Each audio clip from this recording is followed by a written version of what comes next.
Hey guys, Oblivion here, coming at you with the deck profile on my Battlin Boxer my Battlin Boxer deck for the September 2013 ban list. I am sorry. Yeah, as you guys know, the ban list. Oh man, this deck is gonna be very, very, very, very good this format, I believe, because we're getting the reborn.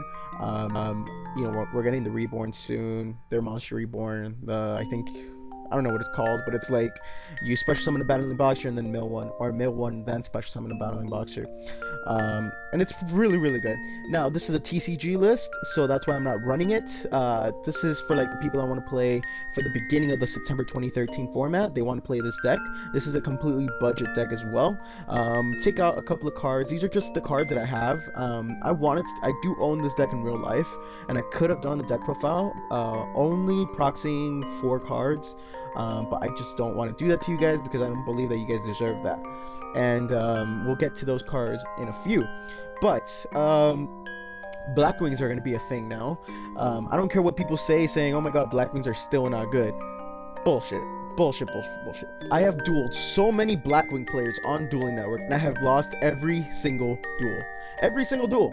Like, you guys have no idea how powerful opening up double Black Whirlwind plus duality, normal summon the Shura, search the Kalu, then search a Blizzard, and then having like the Kaluta hand or like an Icarus attack set, which they always fucking have. It's not fucking fair. They always have the fucking I'm sorry. Anyways, that's a different topic. Anyways, let's just get to deck profile. We're running 3 Battling Boxer Glassjaw. He is an amazing card. Amazing. Beats over Thunder King. Beats over anything that's really problematic.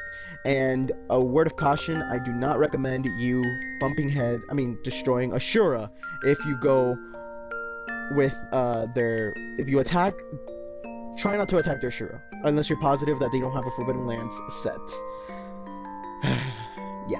So he is your recycler for the Battling Boxers. When he gets sent to the graveyard by a card effect, you get to add a Battling Boxer from your graveyard to your hand.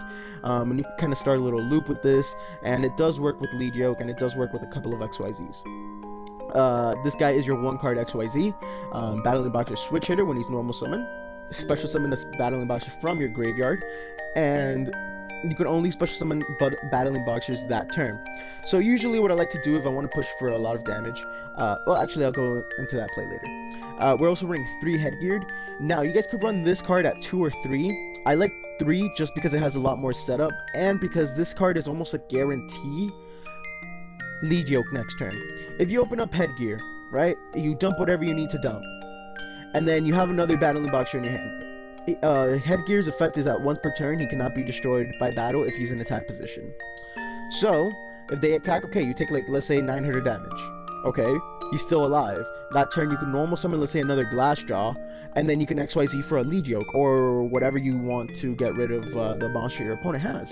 So it's a pretty good card. And now some of the basic combos I like to have is that if I have a Glassjaw and a Headgear at hand, which is really easy, I usually normal summon the Headgear, dump the switch hitter, and then next turn my opponent does this shenanigans. If Headgear survived, I'll normal summon the Glassjaw, XYZ, let's say go into a Maestroke. Maestroke activates effect by detaching Glassjaw. Glassjaw's effect activates to go and get the switch hitter. And there you go, you have a switch hitter in your hand for next turn that you could reuse with Glassjaw. Yeah. We're also running 3 Sparer. I believe that this card deserves to be run at 3 because he's really good. If you control a Battling Boxer monster, you can special summon this card from your hand, and you cannot conduct your battle phase for the rest of this turn. Now, don't get fooled. The reason why this card is so good is because you can conduct your battle phase, and you can special summon him during main phase too. So what I like to do, normal summon the switch hitter, special summon the Glassjaw, attack for a big damage, and then main phase 2 I could go into a Sparer, and then I could do some shenanigans there. You get me. Now, my personal tech in the deck, 2 Flambeau Firedog. As you guys know, if you guys have been on my channel for quite some time, you guys know that this is my favorite card in the whole entire game.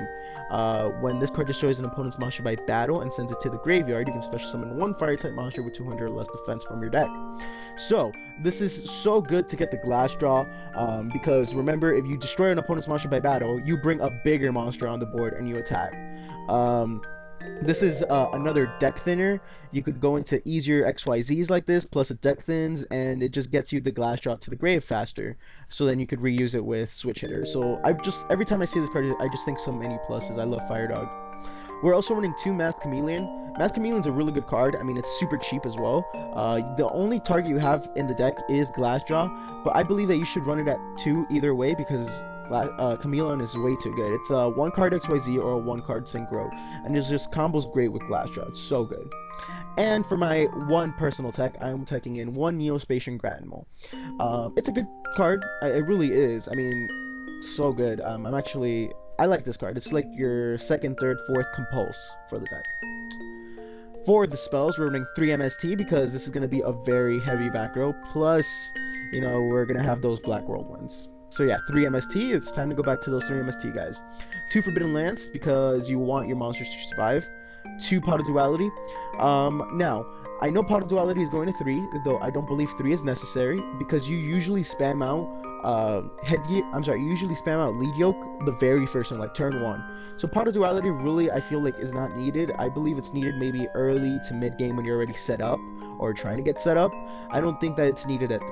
I don't. That's personal preference. I just don't think it's needed. Plus, you have like cards to like deck thin your deck out so good, like Fire Dog, Headgear, and yada yada. And we're also running 1 Rhoda because it searches. The only Trinity card that we could run, Dark Hole.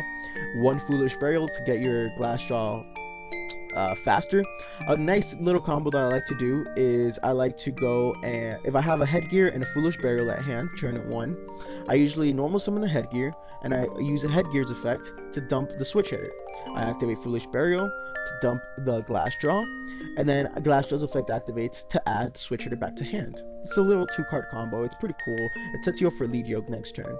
And my personal spell tech, I'm also making 2 Kaiser Colosseums because it's really, really good, especially against Blackwings. Because fuck Blackwings. Literally my #1 hated deck this format, not gonna lie. For those of you guys that don't know, if there's 1 or more monsters on the field of the controller of this card, his or her opponent cannot place a monster on the field if his or her number of monsters would exceed the number of monsters that are on the field of this card's controller. The cards are already on the field before this card activation are unaffected by this effect.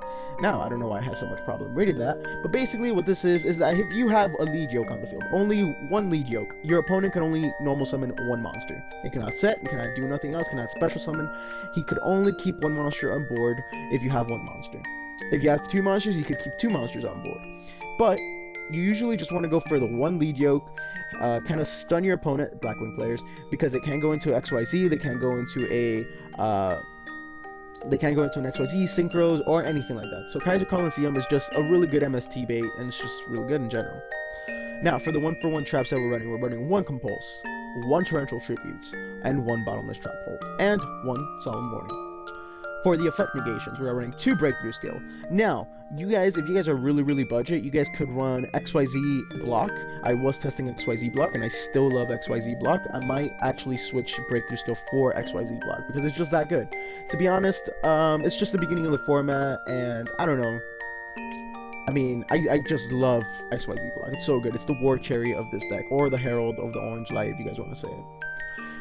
2 Dimensional Prisons, this is going to be like the next Bottomless Trap Hole, and 2 Mirror Forces for protection.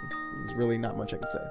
For the extra deck, we're running 1 Stardust Dragon, 1 Crimson Blader, and 1 Scrap Dragon, because I love decks that could utilize both XYZs and Synchros.